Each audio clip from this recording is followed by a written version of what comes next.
Well, what I'd like to do is to start with my origin.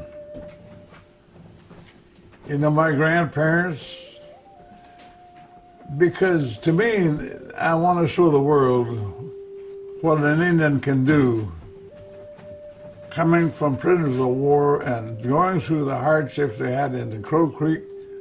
What I have to say may be educational. Listen. I want to start by talking about my great-grandparents. They were prisoners of war in Minnesota in 1862. That is because of the Dakota Sioux uprising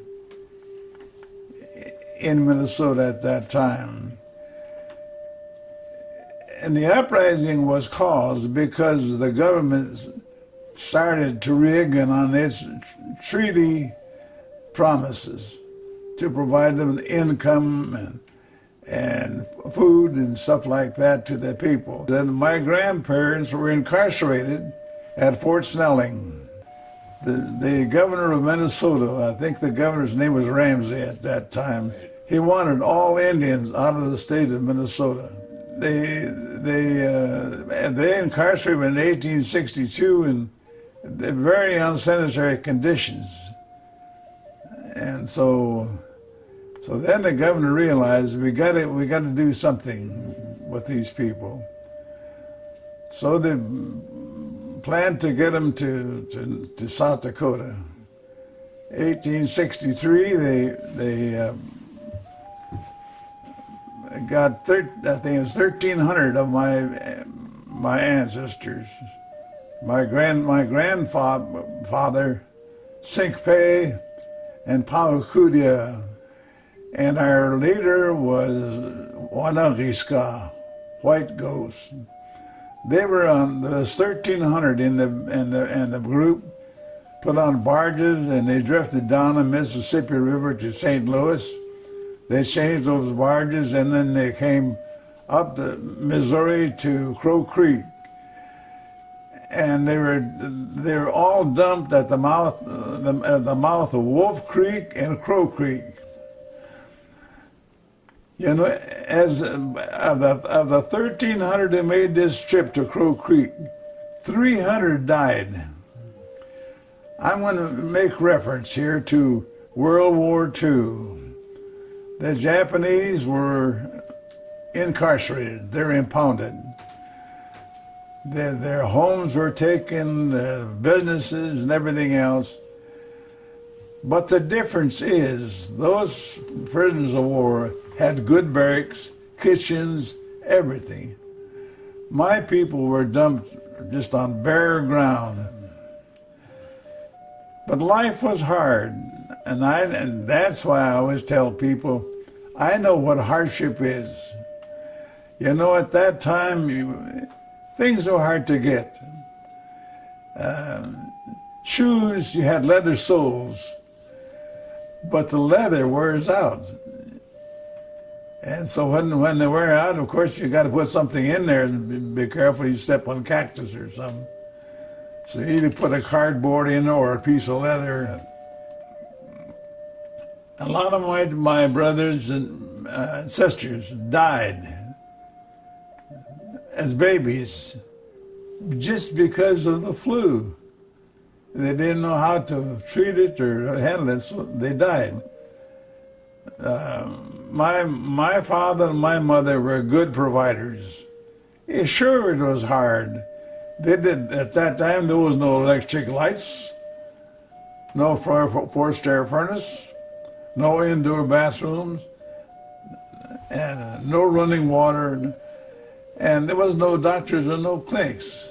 They found every way to get food to feed us and everything else. If they told me in 30 years from now you'll be working for the governors of South Dakota, I was going to say that's a dream. Right. But it's exactly what happened. It was, everybody was poor. Whether it was an Indian or a white farmer, rancher, whatever it is, they were all poor. And FDR implemented the alphabetical programs, WPA, ECW, CCCID, and all of those programs to give people time to earn some money. I started working with, I think it's, ECW, Emergency Conservation Work. And it was tough for everybody. But then after that, why, I went back to Crow Creek, then I got a job at the agency. Fort Thompson was a kind of a flourishing community. It was the Indian agency facilities that were there. There was a hospital, there was a high school, there was a grade school, and there was a big Episcopal center there. And it was just a flourishing community. Historically, there's never been a president of the United States who spoke well of Indians. And you might ask the question, why? It's because they wanted the land, and they wanted the Indians out of the way. I was elected after World War II. I came back and got elected to the tribal leader. There was no government then. I worked for the Bureau of Indian Affairs on Standing Rock, and then I worked for the 3 governors of South Dakota. And I made about 4 or 5 trips to Washington at that time on tribal matters. Then the other problem I encountered as a tribal leader was the harnessing of the Missouri River. Tiwai opon riekena na papik da